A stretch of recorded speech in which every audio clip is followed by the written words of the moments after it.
Starting from the bottom of the unit, we're going to make a couple of marks on the back so we know we're going to drill and fasten.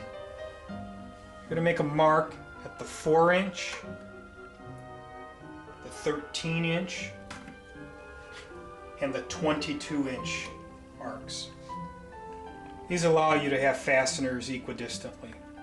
We'll repeat this on the other side, but before I do that, let me point out again, there is a knot right here in the lumber, right about at my 4-inch mark. This is going to cause me problems, so what I'm going to do is I'm going to shift my mark down here to 3 inches so that I can clear that knot. If there were other knots along this, either in the back or in the sides, shift your screw positions so that you don't run into them.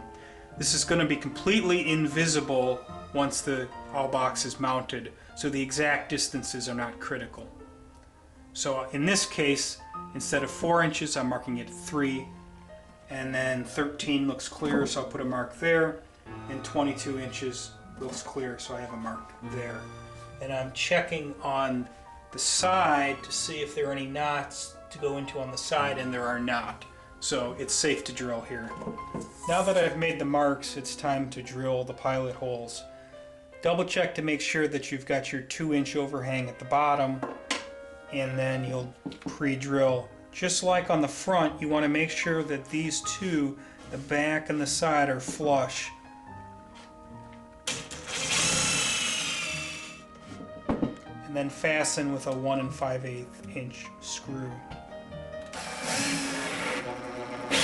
And you're going to find after you're done making this box, your finger and your thumb are going to be pretty tired because you're going to be using them a lot to clamp things in place. If this is a problem for you, you could always use a longer clamp, at least 12-inch, probably a 14 to 16-inch clamp, to hold the pieces together while you're drilling. Once again, we move toward the top of the unit to this mark. This was at the 22-inch mark. Make sure the two surfaces are flush, and drill and fasten. Now you'll notice there that the unit had a little tendency to tip. If this is a problem, you can put a piece of wood underneath it to prevent it from tipping. You might need to hold the piece in place so that everything is flush. We'll drill the middle hole. Now the one side of the back is fastened. So here again is that one knot toward the bottom that I was telling you about earlier, where I had to shift my hole that I'm going to drill down a little bit to avoid it. And here is another knot in the side. Unfortunately, my regular 13-inch mark is clear of that, so I don't have to worry about it. But again, keep that in mind. Look out for the knots in the sides, in the back, in the front, anywhere you're going to put a fastener. At this point, a big clamp is going to make your life a lot easier. This is the final corner, and so all those inconsistencies in the lumber, like it's warping and whatnot, are going to show up. Here you can see it naturally doesn't really want to lay flush like it did everywhere else. And if I'm going to hold it in place and try to fasten it all at the same time, it's going to be kind of a bother. So what I'll do is I will align the lumber up and then clamp it into place.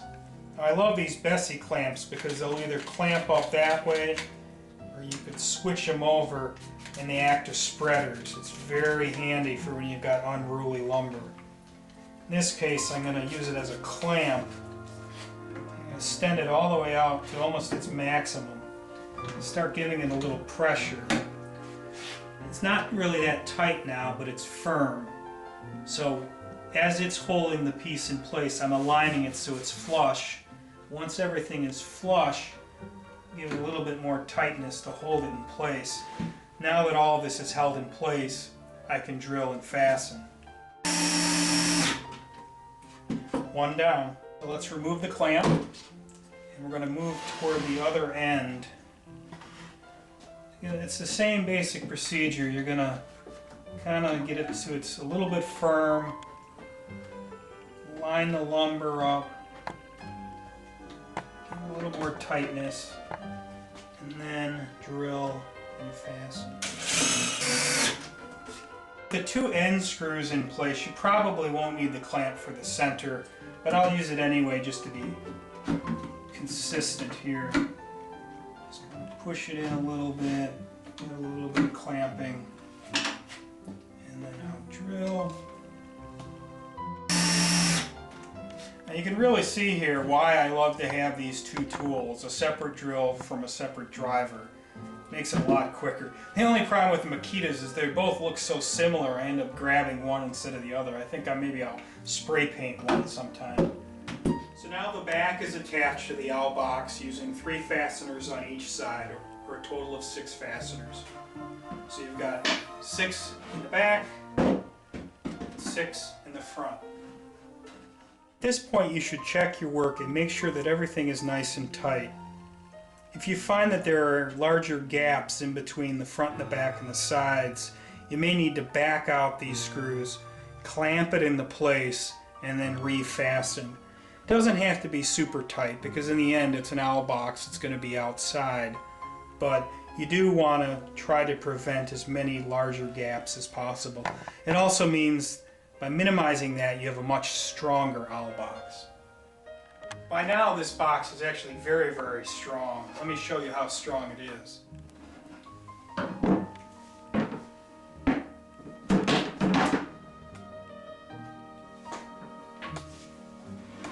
So as you can see, it survived that. This thing's pretty strong even with just the sides of the front and the back in place, and we haven't even put it on the roof or the floor. And speaking of the roof, let's put that on next. Now at this point you're going to be glad that I asked you to put bevels into each side of the roof, because 9 times out of 10 one end will fit much better than the other. For example, on this one, I put this in place. There's kind of a gap. It's hard to see, but you'll see it when you make yours. There's a gap on this side. The left is tight, but the right is not. So what I would do is just flip it over and check it again. And this seems a little bit tighter in that direction. So I'll make a mark to indicate that this is the side that I want to have toward the top. Now don't worry about the lumber marks or things like that, because all of that stuff can get sanded out very easily. My roof, here's the mark I made to indicate which way is up. And then I will have to make some marks to see where we're going to pre-drill and fasten. The roof is about 2 inches from the top and then 8 inches. You don't want to get toward the bottom here because that's the overhang. Repeat that on both sides. So 2 inches and 8 inches. And again, make sure that you aren't going into any knots in the wood, either in the roof assembly itself or in the 2 sides. If there are any knots there, try to shift it up one way or the other. It doesn't have to be perfect. This will be at least 20 feet in the air anyway once it's installed. Now the roof assembly seems like it's going to be simple, but it's a little bit deceiving. Mainly because you need it to be aligned at a couple points. You want it to be tight at the top, and you want to try to make it as flush as possible on the 2 sides. Now, after building many of these, let me tell you that it's next to impossible to get it perfect. If it's way off, you may need to loosen up the front so that you can push the wood one way or the other, but in this case, it's pretty flush on one side and the other, so I lucked out. This can help when you're picking out your lumber. Try to find lumber that's pretty, not too warped one way or the other. So here we're going to check to see that it's relatively tight up here and along here. Now we're going to be putting silicone on here later, so super tight, not critical, because that will help seal any small gaps. Now putting this here is a little tough. There's really no clamp that'll get in here well, so this is something that you really have to use your hand for. If you have problems with your hands, you might want to enlist the help of someone else to hold it in place. So we'll start with the upper left and drill it. Now keep holding it. Use your 1 5/8 inch screw and then fasten. Once you have one, the others are going to be easier now.